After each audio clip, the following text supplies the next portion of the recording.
Hoje nós falaremos sobre a nova Lei de Imigração Brasileira. Desde maio de 2017, nós temos finalmente uma lei que trata desse tema que é da maior relevância no mundo e que no Brasil adquiriu grande notoriedade, particularmente desde que houve o terremoto no Haiti, há cerca de 7 anos atrás, e o Brasil passou a receber uma migração haitiana significativa. Nós vamos então tentar entender por que o Brasil adotou essa lei de imigração agora, se isso foi tardio ou se é algo adequado, o que ela contém, em que contexto ela foi adotada, mas nós vamos, sobretudo, situar no fenômeno mundial da mobilidade humana o que significa o Brasil ter essa nova lei.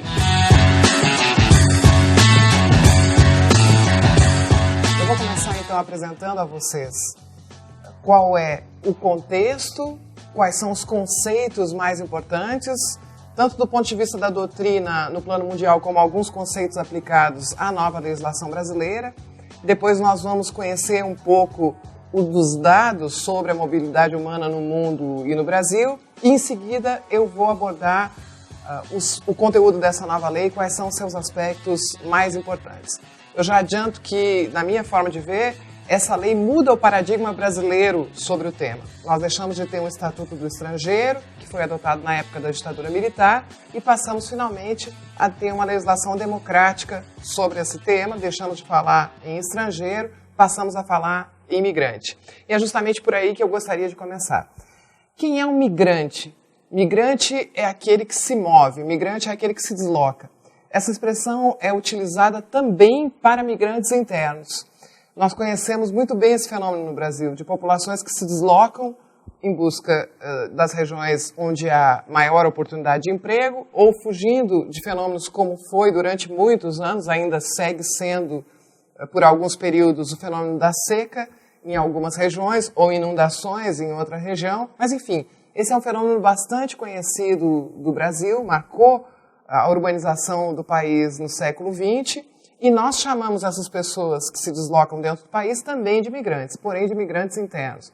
O objeto desse curso é diferente. O objeto desse curso é tratar dos migrantes internacionais. Quais são os migrantes internacionais? Aqueles que atravessam a fronteira de um país e vão buscar, então, viver, por diversas razões, em outro país. O que nós precisamos entender para localizar esse fenômeno no Brasil? O Brasil se vangloria de ser um país de imigração, um país que foi constituído por povos que vieram da Europa e da Ásia, acentuadamente no século XIX e no início do século XX, mas também por povos que vieram da África com o fenômeno da escravidão, vieram forçadamente, mas contribuíram tanto quanto os demais, ou mais ainda, para o desenvolvimento do nosso país. O Brasil tinha uma dívida histórica com esses imigrantes desde que a ditadura militar adotou uma legislação extremamente restritiva em relação ao direito do que se chamava o direito dos estrangeiros. Nós temos, então, agora uma legislação que procura, vai ficar a critério de cada um de vocês aferir se realiza ou não realiza esse objetivo, mas, de qualquer maneira, há uma dívida histórica que pretende ser sanada aqui, reconhecendo os direitos, reconhecendo pela primeira vez, depois da ditadura militar, os direitos dos migrantes no Brasil. Uma diferença que é extremamente importante é a diferença entre migrante e refugiado. E também será importante diferenciar o asilo do refúgio. Começamos, então, pela questão da migração. Do ponto de vista internacional, não existe uma definição do migrante internacional do ponto de vista jurídico. A definição é essa política que eu já mencionei para vocês, aquele que se desloca e atravessa uma fronteira. No entanto, do refugiado existe uma definição. Em 1951, o Estatuto dos Refugiados, também conhecido como Convenção de Genebra, que foi uma resposta direta ao enorme deslocamento de pessoas forçado que aconteceu durante a Segunda Guerra Mundial, criou o Instituto do Refúgio e o Direito Internacional dos Refugiados. Quem é o refugiado? É aquela pessoa que tem um fundado temor de perseguição. Essa perseguição pode ser de natureza religiosa, política, étnica. O refugiado é aquele, então, que não pode ficar, que forçadamente abandona o seu país de origem e busca outro país. Inicialmente, essa convenção se referia aos europeus, aos episódios que aconteceram na Europa. Ela era absolutamente vinculada ao fenômeno da Segunda Guerra Mundial. Em 1967, um protocolo adicional estende essa definição a toda pessoa no mundo que sofre, portanto, um fundado temor de perseguição. Vocês viram a diferença, pelo menos em tese, o migrante é aquele que quer ir embora, que quer partir em busca de uma vida melhor, em busca de um trabalho, um amor, um estudo, qualquer razão que faça com que ele se dirija a outro país. Já o refugiado, ele é forçado a se deslocar. É evidente que, em alguns casos, principalmente na atualidade, é difícil saber se alguém foi obrigado a sair ou se quis, de fato, sair. Pensemos num país que vive uma crise econômica muito acentuada. Será que essa pessoa, de fato, quer partir ou ela realmente não pode ficar? Essa ambiguidade que vai existir em alguns casos desafia o direito. E sempre vai ser polêmica essa condição. É por isso que, no caso do Brasil, nós temos uma legislação, que é a Lei 9.474, dos anos 90, que regrou o direito do refugiado no Brasil. Ela reproduz, em grande parte, o conteúdo do direito internacional dos refugiados, da Convenção de 1951, que eu já mencionei, mas ela cria um órgão, que é o Comitê Nacional para Refugiados, se chama CONARE, e cabe a ele processar os pedidos de refúgio que são formulados por aqueles que o solicitam. Se espera, então, que o CONARE verifique, caso a caso, se trata, de fato, de alguém que é refugiado ou não.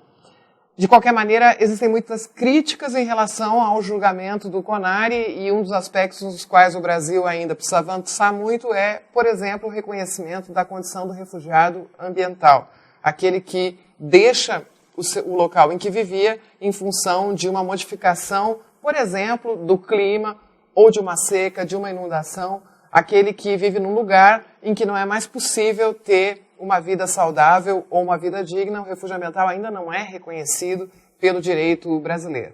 Uma outra diferença que é muito importante ser feita nesse momento é a diferença de regime jurídico.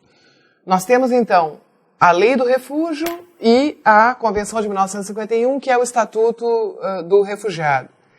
E o que rege, então, a vida do migrante, daquele que não é um refugiado e que vive no Brasil? Nesse momento, no dia em que nós nos encontramos, é vigente o Estatuto do Estrangeiro. O Estatuto do Estrangeiro é uma norma que é a Lei 6.815 de 1980, uma norma que é assinada pelo general João Batista Figueiredo. Nós não falamos, então, de migração, não é uma época em que se reconheça a importância desse fenômeno. E simplesmente a condição jurídica do estrangeiro, como se regra a presença do estrangeiro no Brasil. E a partir de novembro, então, nós teremos uma lei de migrações, aí já temos um salto importante na legislação brasileira, que reconhece esse fenômeno tal como ele é, como mobilidade humana, e não simplesmente como uma referência ao estrangeiro, que é aquele que é o estranho. Já essa expressão estrangeiro já traz dentro de si uma certa hostilidade. Na nova lei, essa expressão praticamente desaparece e se impõe o conceito do migrante, a partir do qual nós vamos trabalhar todo o texto da lei, que eu vou referir logo a seguir. Uma outra diferença que é muito importante nós fazermos é a diferença entre asilo e refúgio. Essa é uma grande confusão que existe no debate político, inclusive no debate jurídico. Existem diversas situações de ambiguidade. O asilo é uma categoria mais ampla que o refúgio.